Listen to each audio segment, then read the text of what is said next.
More now on this climb in energy prices. As Erica mentioned at the top of the program, pump prices have jumped more than 10% since Labor Day. This week, an OPEC oil minister said the world can handle $100 a barrel oil. What about $5 a gallon gasoline? John Hofmeister is a former president of Shell Oil. He's founder of Citizens for Affordable Energy, and he joins us tonight from our Washington, D.C. bureau. John, welcome back to Nightly Business Report. Nice to see you again. Thank you. So you've predicted $5 a gallon by 2012. Why so high? All the conditions which led to $5 gasoline in California in 2008 have returned, except they've returned under a different set of circumstances. Now we have more Asian growth and demand for crude oil than we've had ever in history.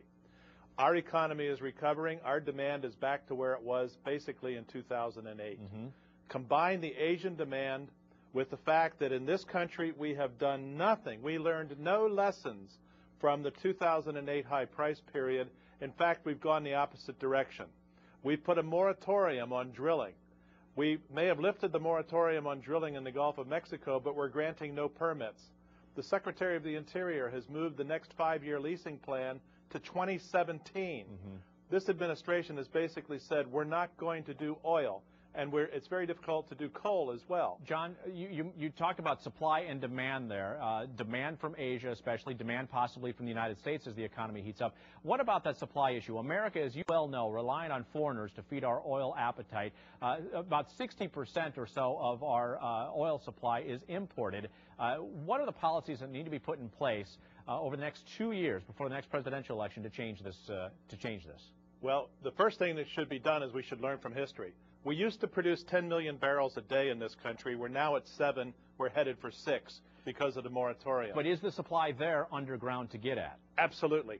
Absolutely. It's not just the Gulf of Mexico. It's the Bakken play in North Dakota. It's the oil shale in Colorado.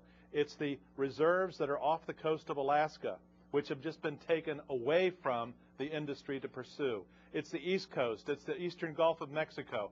There's all kinds of reserves that nobody's allowed to touch.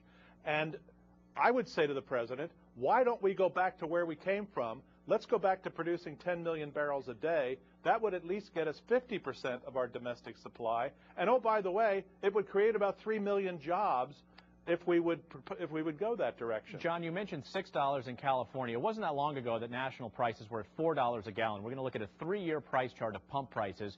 $4 a gallon back in 2008. The big price drop, and slowly we've been getting up there again. Is $5 a gallon gasoline enough to withstand the environmental concerns of those new drilling areas that you talk about? Well, I think that's going to be in the eye of the beholder.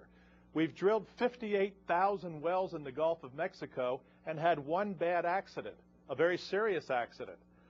I don't think that changing the regulatory regime is going to make all that much difference because it's been a safe process, but for the Macondo well exception. Yeah. I think the industry uses technology extremely well and is very disciplined. John, on that point, we have to leave it there tonight. Our time is always short and precious, sometimes like energy, as a matter of fact. John Hofmeister is with us once again. He's the former president of Shell Oil.